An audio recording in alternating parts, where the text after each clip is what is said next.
देखते कि ये बालक है और ये वृद्ध है, सबरी के पास चले गए, सुदामा को गले लगा दिया।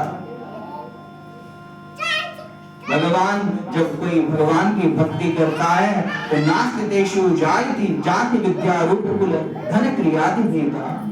भगवान कोई भी भेद नहीं देखते, भगवान तो ये देखते हैं कि ये मेरी भक्ति करता है या नहीं करता। शबरी कैसी थी आप जानते हो? शबरी कह रही है कि अदम ते अदम अदम अति नारी, अदम ते अदम अति नारी,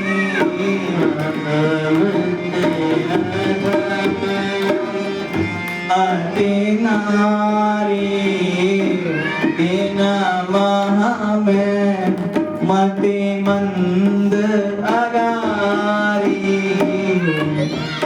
सभी कह रही है अदम ते अदम अति नारी तीन माह में मति मंद अगारी।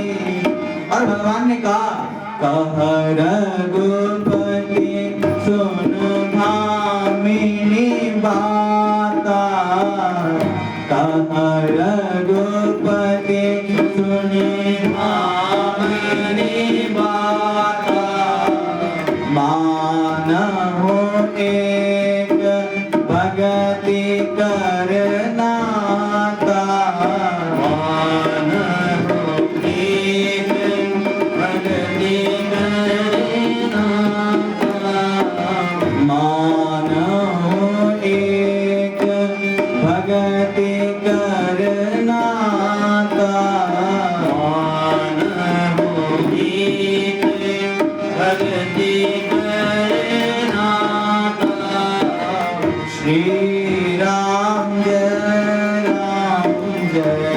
जय राम, श्री राम जय राम।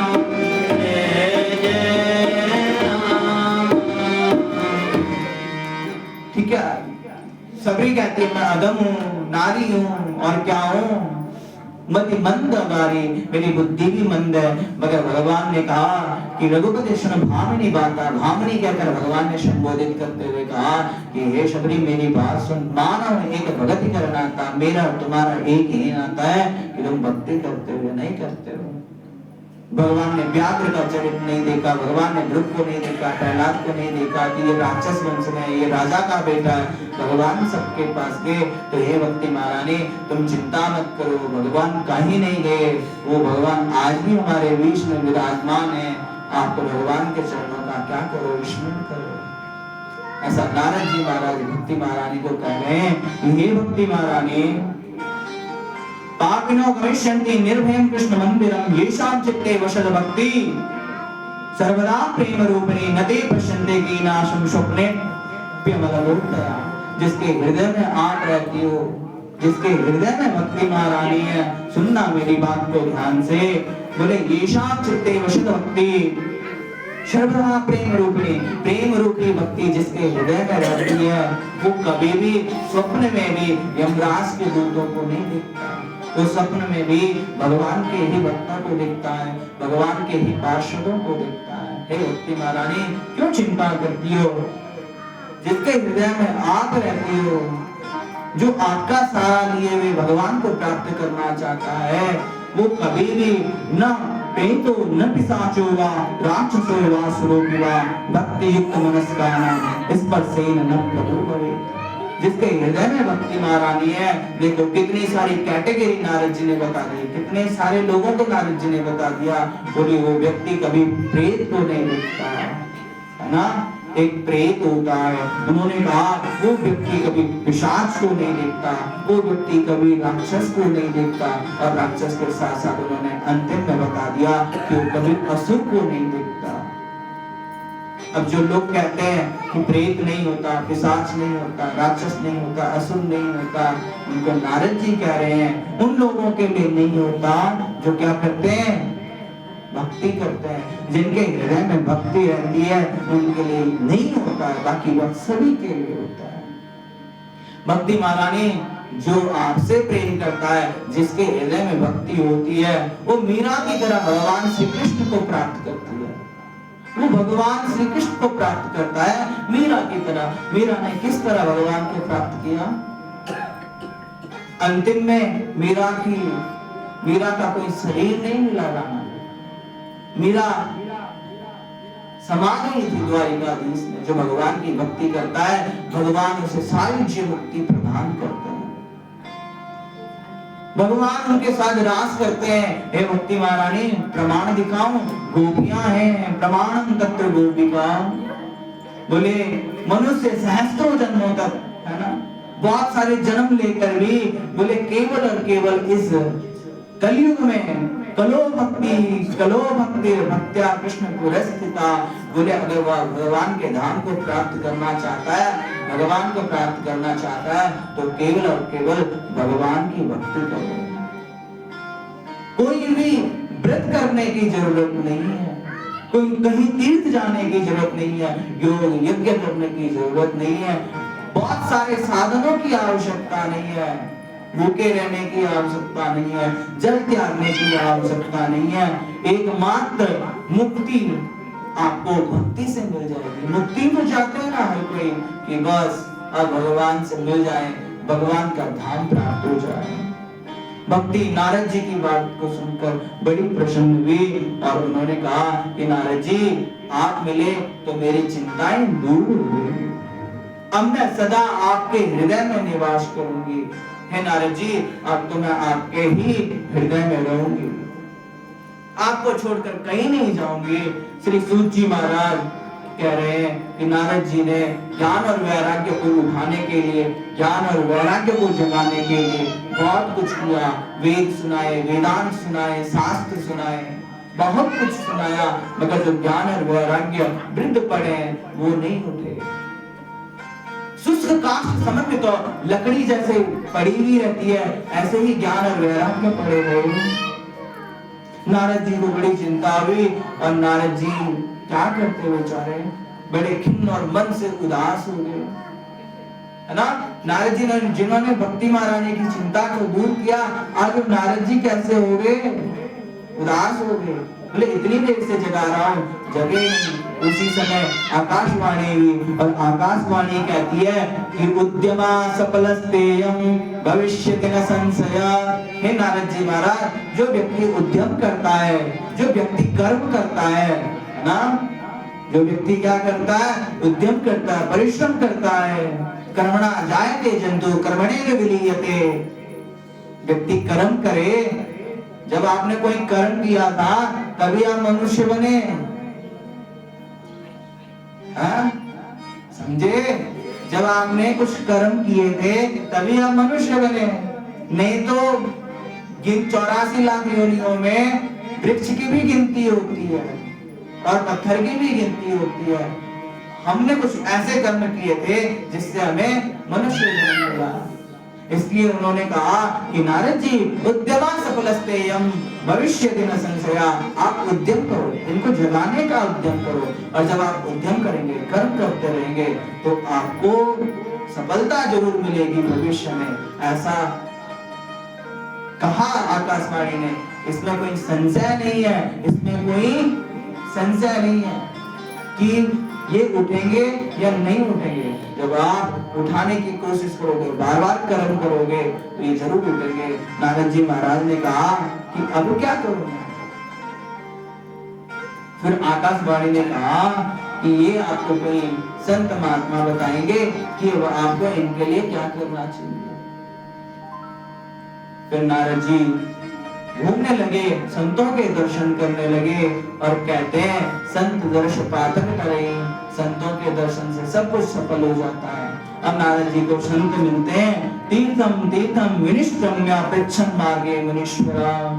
नारद जी जाते हैं और जो भी संत मिलता है नारद जी उसे प्रणाम करते हैं, कहते हैं कि महाराज ज्ञान वैराग्य वृद्ध पड़े हैं, आप उनके लिए कुछ बताइए, आप उनके लिए कुछ बताइए। सभी उनकी बात को बहुत अच्छे से सुनते हैं, पूरी बात को सुनते हैं और फिर क्या कह देते हैं, निकल जाते हैं, कुछ बोलते नहीं। क्यों? क्योंकि नारद जी क्या है? स्वयं ब्रह्मा के पुत्र हैं, स्वयं ब्रह्मा के पुत्र हैं। किसी महात्मा ने नारद जी के बात का जवाब नहीं दिया, नारद जी की बातों का उत्तर नहीं दिया। क्यों? ऐसा क्यों हुआ? मुखी भूतास तथा नीतो पियंतस्तु पलायता, चुपचाप होकर पलायन कर रहे, हाहाकार मच गया। क्यों? क्योंकि भक्ति का प्रचार करना था। सभी महात्मा इधर जाते हैं, एक दूसरे से कहते हैं कि नारद जी ऐसा प्रश्न कर रहे हैं कि हमने ज्ञान वैराग्य को जगाने के लिए इस संसार में जितनी साधनाएं बनी है, जितने शास्त्र बने हैं, सब कुछ सुना दिया, मगर अभी तक ज्ञान वैराग्य जागे नहीं। किसी महात्मा के पास ऐसा कोई मंत्र है, कोई ऐसी युक्ति है, युक्ति है जो कि ज्ञान वैराग्य को जगा दे?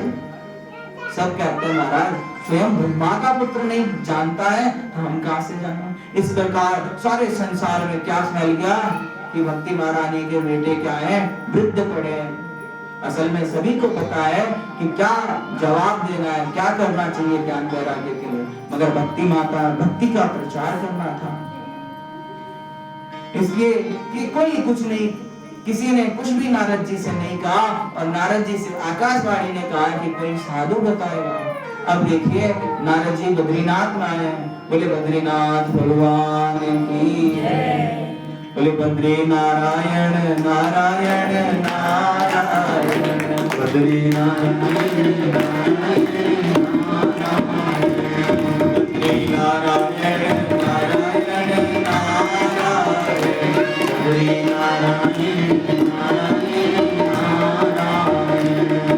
नारायण नारायण नारायण नारद नारायण नारायण नारायण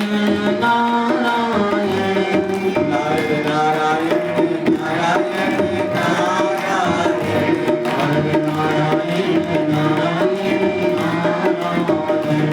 नारद नारायण नारायण नारायण।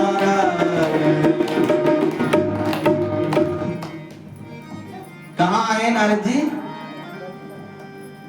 कहाँ पहुंचे नारद जी?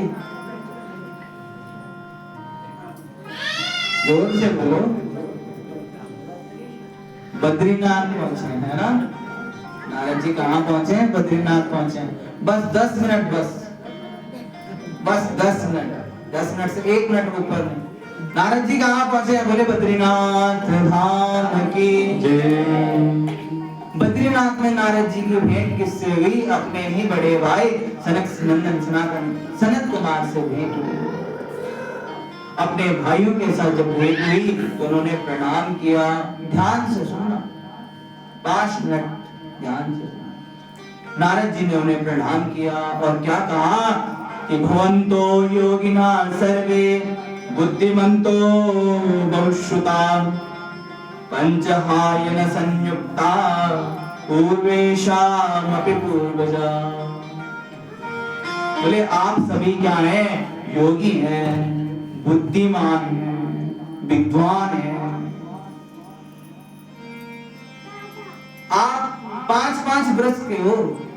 पंचहायन संयुक्ता पूर्वेशामपि पूर्वजा, आप 5-5 वर्ष के बालक दिखते हो और हो क्या? मेरे भी पूर्वज हो, मेरे भी क्या हो? आप बड़े भाई हो। 5-5 वर्ष के दिखते हैं, क्यों? नारद जी के बड़े भाई हैं और नारद जी से भी छोटे दिखते हैं, क्यों? क्योंकि वो क्या करते हैं? लीला मृदर्शोन्मत्ता कथा मात्रेक जीवनम हरिशरणमेवं हि नित्यं येषां मुखे वचः। क्योंकि वो भगवान के लीला कथा अमृत का पान करते हैं और उनका मात्र जीवन क्या है? कथा मात्रेक जीवनम, वो मात्र भगवान की कथा श्रवण करते हैं और हरि शरणम हरि शरणम हरि शरणम हरि शरणम उनके मुख में चलता ही रहता है। इसलिए वो 5 वर्ष के दिखते हैं।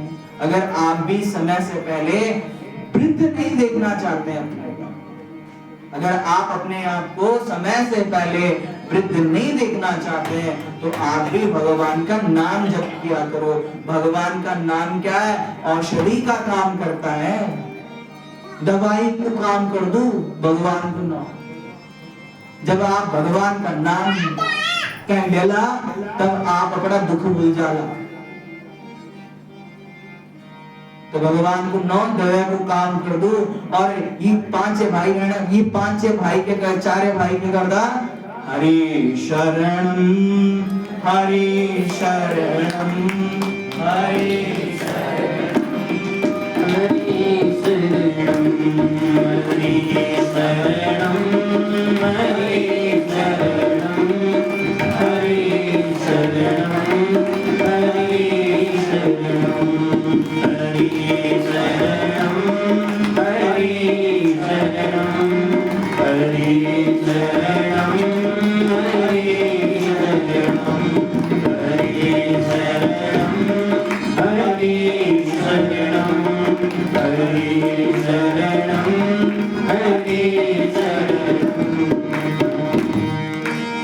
पांचों भाई कितने वर्ष के दिखते हैं? 5-5 वर्ष के दिखते हैं। क्यों?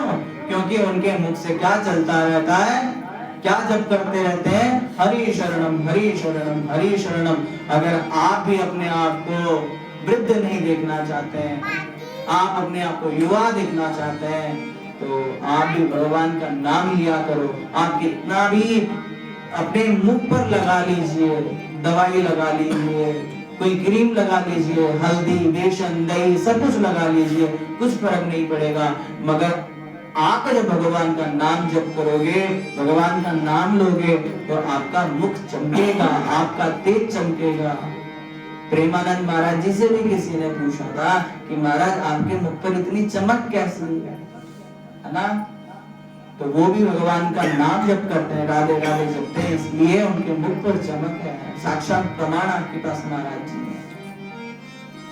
भवन्तो योगिनः सर्वे बुद्धिमन्तो भविष्यता। और दूसरी बात क्या है, वो चारों भाई क्या है? योगी हैं, वो योग करते हैं। आप भी खूब योग किया करो, घर में बैठ के खूब योग किया करो। अनुलोम विलोम, चक्की चलाना, घूमना, कपालभाति, सूर्य नमस्कार किया करो। दवाई नहीं खानी पड़ेगी, वृद्धावस्था में दवाई नहीं खानी पड़ेगी, घुटने खराब नहीं होंगे, कमर में दर्द नहीं होगा। इसलिए योग को अपनाओ। और जब आप योग को अपनाएंगे तो योग आपका परमात्मा से मिलन करवाएगा। ठीक है? तो योग करना है। ये पांचों भाई योग करते हैं, भगवान के सहारा लेकर रहते हैं, भगवान का नाम जप करते हैं, इसलिए वृद्ध नहीं लगते। अगर आप वृद्ध हो भी जाओगे तो आपके पास वृद्ध जैसी कमजोरी नहीं रहेगी।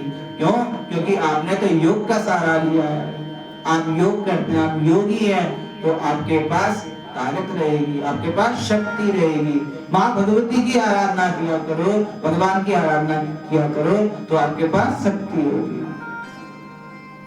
इधर इन्होंने कहा कि आप तो महाराज आप मेरे भाई हो, पूर्वजों के भी पूर्वज हो, पर लगते 5 वर्ष के हो, क्योंकि आप भगवान का नाम जप करते हैं। पर हैं कैसे?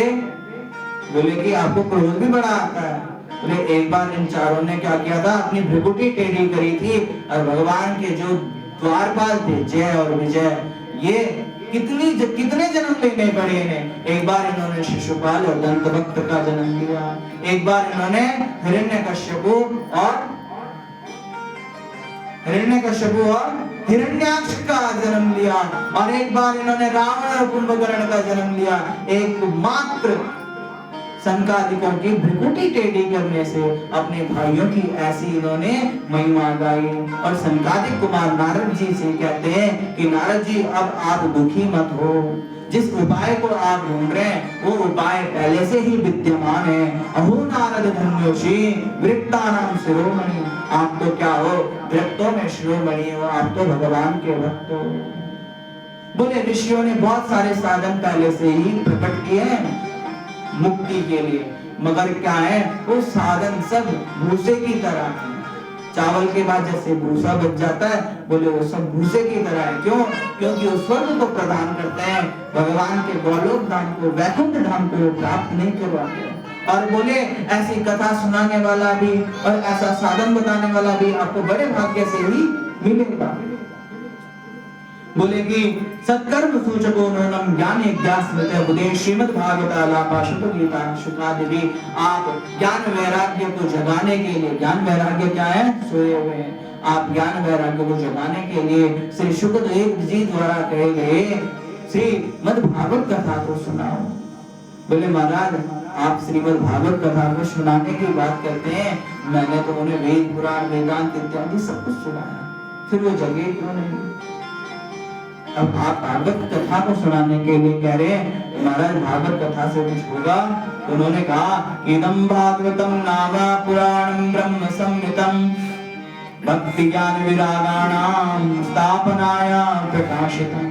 बोले व्यास जी ने भागवत को लिखा और भक्ति ज्ञान और वैराग्य की स्थापना के लिए ही, भक्ति के लिए ही, ज्ञान और वैराग्य के लिए, आप लोगों की भक्ति, हम लोगों की भक्ति क्या हो? पुष्ट हो, सिद्ध हो। इसलिए ये बोले व्यास जी महाराज ने भागवत को लिखा, आप इस भागवत को ज्ञान वैराग्य को सुनाओ, उनकी मूर्छा जरूर दूर होगी। श्री सनकादिक कुमार कहते हैं कि भाग्योदयेन बहुजन्म समर्जितेन सत्संगमं चलवते पुरुषो यदा अज्ञान हेतु कृतमोह मदान्धकार नाशं विदाय ततो दयते विवेकम्। बोले भाग्य जब उदय होता है तब जाके भगवान की कथा मिलती है, भगवान का धाम मिलता है, भगवान का भक्त मिलता है, गुरुदेव मिलते हैं, जब भगवान की कृपा होती है। क्योंकि भगवान की कृपा के बिना ये सब चीजें सुलभ नहीं है। आप अपने आप को भाग्यशाली मानो कि आपके ऊपर भगवान की कृपा है, तभी आप यहाँ पर बैठे हो सकता था कि आप कहीं पर बैठे हो और चार लोगों की क्या कर रहे होते? चुगली कर रहे होते, है ना? चार लोगों की क्या कर रहे होते? चुगली कर रहे होते। बड़े ध्यान से आप सुन रहे होते। अगर आप लोग बड़े ध्यान से भगवान की कथा को सुन रहे हो तो इसका मतलब ये है कि आप पर प्रभु की कृपा है। तो बोले भक्तवत्सल भगवान की, भगवान की कथा को सुनने से हमारे हृदय के दुख दूर होते हैं, अंधकार दुख दूर होता है। और थोड़ा देर भगवान की कथा सुनने से आपका मन पवित्र होगा, है ना? भगवान आपके हृदय में विराजमान होंगे। आगे नारद जी महाराज ने कहा कि महाराज आप मेरे को बताइए कि मैं श्रीमद् भागवत की कथा कैसे करूं, कहाँ कराऊं, जिससे कि ज्ञान वैराग्य को क्या मिले? लाभ मिले। मैं ज्ञान वैराग्य के लिए कथा अवश्य भागवत कथा करना चाहता हूँ। श्री सनकादिक कुमार कहते हैं, देखो कि कहाँ पर इन्होंने कथा सुनाई। शृणु नारद वक्ष्यामो विनम्राय विवेकिना गंगा द्वार समीपे तु तटमानंदनावतम। नारद जी के लिए श्री सनकादिक कुमार कह रहे हैं कि आप बड़े विवेकी हो, विनम्र आपका स्वभाव है, आप बड़े विनम्र स्वभाव हैं। बोले गंगा जी के तट पर, है ना, यहाँ पे आनंद नाम का तट है, ऋषिकेश में ही है, मैंने दर्शन किया उस तट के भी, तो वहां पर हम जाएंगे और वहां पर हम कथा करेंगे। बोले महाराज वहां कथा सुनने कौन आएगा? बोले बहुत सारे संत वहां पर रहते हैं और वहां पर वहां का वातावरण कैसा है? बोले वैरम चित्त स्थितम, बोले किसी भी जीव के और किसी भी व्यक्ति के हृदय में वैर भाव नहीं है। कथा के लिए वहां पर आए हैं। यत्र भागवती वार्ता तत्र भक्त्यादिकं व्रजे कथा शब्दम समाकर्णम तत्रिकम तरुणायते। सब वहां पर कथा के लिए आए और जब कथा प्रारंभ हुई तो देवताओं ने जय शब्द किए, नमा शब्द किए, ऊपर से लाजा होम, है ना, लाजा की बरसात हुई, फूल बरसाए गए, ऊपर से पारिजात के पुष्प। और इधर ऋषि आए, बहुत सारे ऋषि आए। इन ऋषियों का हम श्लोक के माध्यम से दर्शन करते हैं। भृगुर वसिष्ठश्च वनश्च गौतमो मेधातिथिर्देव बलदेवरातो रागस्तथा गादिसुतश्च शाकलो मृगण्डपुत्रा त्रिजपिप्पलादा योगेश्वरो व्यास पराशरो च छायासुको जाञ्जलिजन्ममुख्या सर्वेप्यमे मुनिगणा सह पुत्र शिष्या स्वस्त्री विराजे विरते प्रणयेन युक्ता। बहुत सारे वहां पर संत आए, बोले यहाँ पर तो व्यास जी आए, व्यास जी के पिता पारसर जी आए, सुखदेव जी आए, सुखदेव जी व्यास जी जिन्होंने कथा को लिखा वो भी संकादिकों के मुख से क्या कथा सुनने आए। जो सन्यासी गृहस्थी थे, गृहस्थ में थे, है ना, जो सन्यासी क्या थे, गृहस्थ थे, उनकी पत्नियां आई हैं, सन्यासी गृहस्थ साधु सभी आए हैं और सभी ने क्या किया, कथा सुनी। जब कथा होती है ना और विधि विधान से कथा होती है तब भगवान भी स्वयं आते हैं, हनुमान जी भी आते हैं।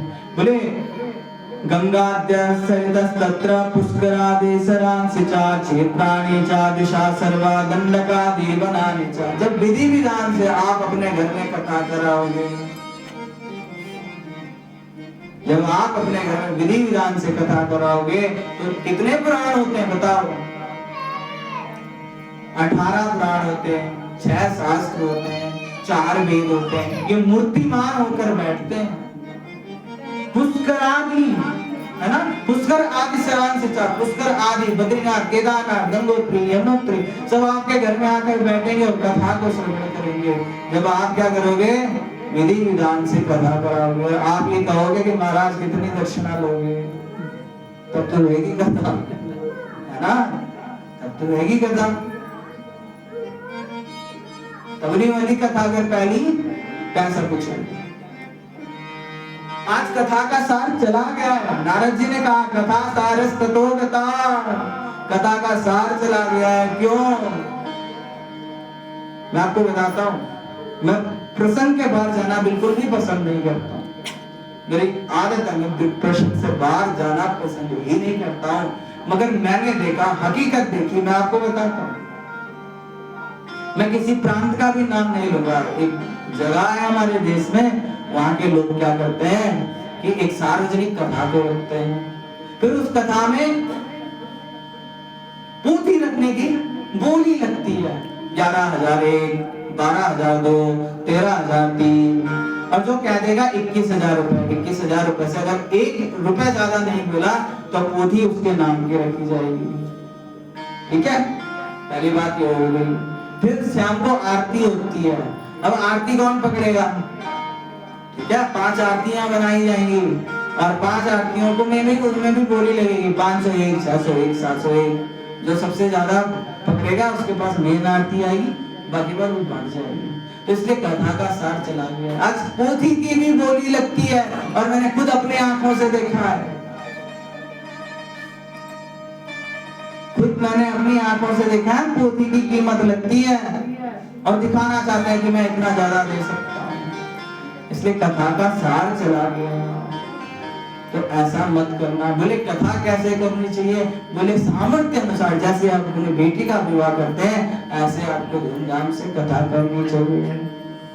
अगर आप अकेले नहीं कर सकते तो औरों को साथ में ले लो, मगर कभी कथा की बोली मत लगाना, मत करना, मत कराना, कोई बात नहीं। भगवान सुदामा को भी तो मिले, 4 मुट्ठी चावल लेकर सुदामा ने भगवान को प्राप्त किया। इस चक्कर में कभी मत पड़ना। व्यासपीठ से कह रहा हूं, बोली वाली कथा में कभी ऐसे मत करना। इधर सनकादिक कुमार कथा सुनाने लगे और कथा सुनाते हुए कथा की महिमा कह रहे हैं। 5 मिनट लूंगा, 5 मिनट से एक ज्यादा नहीं। ठीक है, कथा की महिमा को उन्होंने कहा कि कथा सुनने से क्या होगा, क्या होगा कथा सुनने से। मगर कथा कैसे सुननी है आपको? पीनी है शराबी की तरह, है ना। शराबी एक बार पीता है, फिर दूसरी बार पीता है, फिर तीसरे दिन पीता है, फिर चौथे दिन पीता है, पीता ही रहता है। ऐसे अगर आप कथा को पीते रहेंगे, श्रवण करते रहेंगे तो यस्य श्रवणम मात्रेण मुक्ति करतले स्थिता, मुक्ति आपके हाथ में आ जाएगी और आप जब चाहो मुक्ति को प्राप्त कर सकते हो। और सदा सेव्या श्रीमद् भागवती कथा यस्याः श्रवणमात्रेण हरिश्चित्तम् समाश्रये। अगर आप कथा को प्रतिदिन श्रवण करेंगे, एक दिन नहीं, सदा सेव्या प्रतिदिन अगर आप भगवान की कथा को क्या करेंगे, श्रवण करेंगे, तो हरिचित्तम समाश्रय, हरि आपके हृदय में आएंगे और भगवान आपके हृदय में रहेंगे। तो आप अगर अपने हृदय में भगवान को स्थान देना चाहते हो तो ये 5-6 दिन आपके पास बचे हैं। रोज आना कथा सुनने। क्या होगा कथा सुनने से, रोज आने से क्या होगा? सदा सेव्या श्रीमद् भागवती कथा यस्याः श्रवणमात्रेण हरिचित्तम समाश्रय। अब आपकी मर्जी, आप रोज आओ या ना आओ। मैंने आपको बता दिया, अगर आप रोज कथा श्रवण करोगे तो भगवान आपके हृदय में आएंगे। बोले भागवत भगवान की। इस भागवत में क्या है? बोले राजा परीक्षित जी का संवाद है, राजा परीक्षित जी की मुक्ति का संवाद है। 12 स्कंद है, 335 अध्याय है। श्री संगादिक कुमार कह रहे हैं कि बहुत सारे शास्त्रों को श्रवण करने से कुछ नहीं है, आप तो भगवान की कथा को सुनिए। बोले भागवत की कथा की कोई बराबरी नहीं कर सकता। पहले उन्होंने ये कहा, बोले कि आप गंगा जी चले जाओ, पुष्कर चले जाओ, प्रयाग चले जाओ, मगर सुख शास्त्र की कोई बराबरी नहीं कर सकता। सुख शास्त्र की कोई बराबरी नहीं कर सकता। जो फल आपको सुख शास्त्र देगा वो कोई भी नहीं देगा। आप व्रत कर लो, तप कर लो, कुछ भी कर लो। मगर उन्होंने कहा अगर आपको भागवत से प्रेम हो गया है, आपका मन भागवत में लग गया है, अब रोज तो आपको भागवत सुनने को मिलेगी नहीं, तो फिर क्या करें ना? अब तो आप रोज, आपका मन हो गया कि हमें रोज भागवत कथा सुननी है, पर अब तो रोज कहीं भागवत तो होती नहीं है। क्या करेंगे फिर आप लोग? क्या करेंगे फिर आप लोग? फिर उन्होंने कहा कि उक्तम भागवतम नित्यम कृतम च हरिचिंतनम तुलसी पोषणम चैव धेनुनां सेवनम समम्। बोलिए, उन्होंने कहा नित्य भागवत का पाठ करना। अगर आप सुनाने वाले आपको नहीं मिल रहा है तो आप क्या करना? नित्य भागवत का पाठ करना। ये भी नहीं होता है तो क्या करना? कीर्तन जाओ, हरि चिंतनम। बोले हरि का स्मरण करना है, चिंतन करना भगवान का। तुलसी पोषणम चैव, तुलसी का पोषण करना, तुलसी को पालना है ना, तुलसी का पोषण करना। जैसे कि आप किसका पोषण करते हो? अपने प्राणों का पोषण करते हो। भूख लगती है तो खाना कम मिलेगा, कैसे मिलेगा? प्यास लगती है तो पानी चाहिए, और जब हमें बहुत ज्यादा प्यास लगती है तब हम 20 रुपए की बोतल भी खरीद लेते हैं, और ये कहते हुए कि हमारे बोतल में तो पानी भी बिकता है ना। इस तरीके से हम अपने प्राणों का पोषण करते हैं। तो बोले इसी तरह तुम तुलसी का पोषण करो, और धेनुनां सेवनम समम्, गौ माता की सेवा करना। ये 4 चीजें क्या है? जो फल आपको भागवत देगी, जो फल आपको भागवत देगी वही फल ये 4 चीजें आपको प्रदान करेंगे। एक तो नित्य भागवत का पाठ करना, दूसरा नित्य भगवान हरि का चिंतन करना, तीसरा बोलो, तीसरा तुलसी पोषणम सेवा, तुलसी का पोषण करना। अपने बच्चे की तरह तुलसी का पोषण करना, इतना प्यार करना तुलसी से। क्यों? क्योंकि कच्चित तुलसी कल्याणी गोविंद चरण प्रिय सहत्वानि कुले विव्रत तिष्ठस्तेति प्रियोच्युता। भगवान को बहुत प्रिय है वो तुलसी। भगवान बिना तुलसी के भोग नहीं लगाते हैं, इसलिए तुलसी को धारण करना है ना। जिन लोगों ने तुलसी धारण नहीं की है वो लोग जरूर तुलसी को धारण करें, तुलसी को पहने। तीसरी और चौथी चीज क्या बताई उन्होंने? अगर आपको भागवत से प्रेम करना है और भागवत आपको मिल नहीं रही है तो चौथी चीज क्या है? गौ माता धेनुनां सेवनम समम्, गौ माता की रक्षा करना। गौ माता में सभी देवी देवता निवास करते हैं। गौ चराने के लिए भगवान ने क्या लिया? अवतार लिया, और भगवान क्या बने? गोपाल बने। इसलिए जितना हो सके गौ माता की सेवा करना। गौ माता आपके हर एक दुख को दूर करेगी। जितना हो सके गौ माता की सेवा करना। तो चार चीजें, भागवत का पाठ, भगवान का चिंतन, तुलसी की सेवा और गौ माता की सेवा। ये चारों चीज आपको भागवत जो फल प्रदान करती है, वही इसमें से, इन चारों चीजों में से एक को सारा बना लो और वही आपका बेड़ा पार करवा देंगे, आपको मुक्ति प्रदान कर देंगे। अब इधर लास्ट श्लोक बचता है, अंतिम श्लोक इस अध्याय का मैं आपको सुनाता हूँ। श्री कौन सुना रहे कथा? सनकादिक कुमार नारद जी को कथा सुना रहे हैं और कह रहे हैं कि आजन्म मात्रमपि न सकेन किंचित चित्तम विदाय सुख शास्त्र कथा न पीता चांडाल वच्च खरवद भगतेन नेत्रम मिथ्या स्वजन्म जनने स्वदुख भाजा। बोले आजन्म मात्रमपि न सकेन किंचित, जिस सट ने आजन्म पूरे जीवन भर भगवान की कथा को श्रवण नहीं किया, वो क्या है? शट है, मूर्ख है। वो तो मिथ्या ही अपनी माता के गर्भ में आया, अपनी माँ को दुख देने के लिए आया। मिथ्या जन्म जननी दुख भाजा, अपनी माँ को दुख देने के लिए वो इस धरती पर आया। नारद जी कहते हैं महाराज ज्यादा मत बोलो, आप भागवत कथा के व्यास हो, कथा सुना रहे हो तो अपनी कथा की बड़ाई कर रहे हो। तुलसीदास जी ने कहा निज कवित्व के लागनी का सरस हो या अथवा अति भीका। बोले जो कविता लिख लेना कोई, आप भी अगर एक कविता लिख लो तो आप भी बोलोगे इसमें बड़ा रस है, चाहे वो फीकी है ना। आप गाना गाओगे, अरे मैं तो बहुत अच्छा गाना गा लेता हूँ, मगर दूसरे को पता है कि आपने कैसा गाना गाया है ना। आपने तो खुद अपनी तारीफ करो। महाराज मत करो अपनी तारीफ। बोले मैं नहीं कर रहा हूँ, मैं नहीं कर रहा हूँ। बोले स्वर्ग में देवता खड़े होके कहते हैं, जोर जोर से कहते हैं, जीव अच्छवो निगदिता सद पाप कर्मा ये नाश्रुतम सुख शास्त्र कथा वचनम न किंचित दिक्तम नरम पशु समम भूमि भार रूपम मेवं वदन्ति देवदेव समाज मुख्य।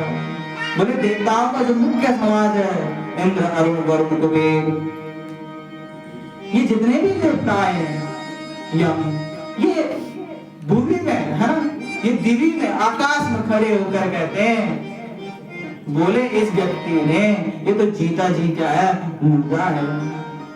ये न श्रुतम शुभ कथा वचनम न किंचित, इसने एक शब्द भी कथा नहीं सुनी। भगवान ने इसे इतना प्यारा जीवन दिया, दुर्लभम मानुषम जन्म। देवता भी जिस शरीर के लिए तरसते हैं, ऐसा ऐसे दिव्य देह भगवान ने दिया और उसने एक बार भी सुख शास्त्र को नहीं सुना। दिक्तम नरम पशु समान, इस नर को धिक्कार है, ये तो पशु के समान है, ऐसा कहते हैं नारद जी। देवता कहते हैं, मैं नहीं कहता हूँ। नारद जी से कहा और फिर कहा कि इस कथा को सुनने के लिए कोई नियम नहीं है। आप खाना खा के सुनो, आप बिना नहाए सुनो, आप किसी भी दिन सुनो, जब आपका मन करे तब आप भगवान की कथा सुनो। यत् फलम नास्ति तपसा न योगेन समाधिना अनायासेन तत्सर्वं सप्ताह श्रवणं भवेत्। सप्ताह श्रवणेन, आप सप्ताह विधि से जब भगवान की कथा को सुनेंगे तो जरूर आपके जीवन में बदलाव आएगा। जब आप सप्ताह विधि से कथा को सुनेंगे, एक आसन पर समय से नियमों से अगर आप पवित्र मन से भगवान की कथा को सुनेंगे तो आपको जरूर और जरूर आपके जीवन में बदलाव आएगा। क्या तो बोले भागवत भगवान की। तो भागवत की महिमा पर ही मैं आपको कथा सुनाऊंगा। तो आपका कल भी स्वागत है, मगर मैं आपको पहले ही सूचित कर दूं कि मैं कृष्ण जयंती वैसे ही चर्चा कर लेंगे, मगर आपको विशेष रूप से विस्तार रूप से भगवान श्री कृष्ण की कथा नहीं सुनाई जाएगी, आपको देवी भागवत की कथा सुनाई जाएगी। मैं आपको भागवत की ही महिमा सुनाऊंगा और अब जो कथा आएगी वो धुंधकारी की आएगी। तो जिस दिन धुंधकारी की कल या परसों में आएगी तो कल भी आ सकती है, परसों भी आ सकती है। तो जैसा आपका भाग्य हो, अगर आपको धुंधकारी की कथा सुननी है तो आना जरूर, मेरा निमंत्रण है आपके लिए, ठीक है। तो बोलिए भागवत भगवान की, बोलिए आज का समय करता है इनकार, बोल आज का समय करता है इनकार, प्रभु को करो नमस्कार, भाव से होगा बेटा पार। बोले कृष्णाय वासुदेवाय हरे परमात्मने प्रणताक्लेशनाशाय गोविंदाय नमो नमः। बोले भागवत भगवान के, वेदव्यास जी महाराज के, शुभदेव भगवान के, सदगुरुदेव भगवान के, जय जय श्री राधे श्याम। अभी बताओ बोर तो नहीं हुए आप लोग? नहीं हुए ना? बढ़िया लगी दादी कथा? ठीक लगी? क्या सुनी आज का तुम भी? पहले हनुमान चालीसा दुर्गा चालीसा होगी, फिर हम आगे आरती करेंगे। तो देखो आप लोगों को आप भाग्यशाली, आपसे कथा सुनने को मिलती है, तो आप सौभाग्यशाली हैं। मतलब हर किसी को कोई चाहकर भी नहीं आ पाता होगा। कई लोग ऐसे होते होंगे जो चाहते होंगे कि अब हमें जाना है, मगर उनके बच्चों का आने का टाइम है या उनका बेटा ऑफिस से आने वाला है, तो हर किसी के पास ये समय नहीं है ना। और कल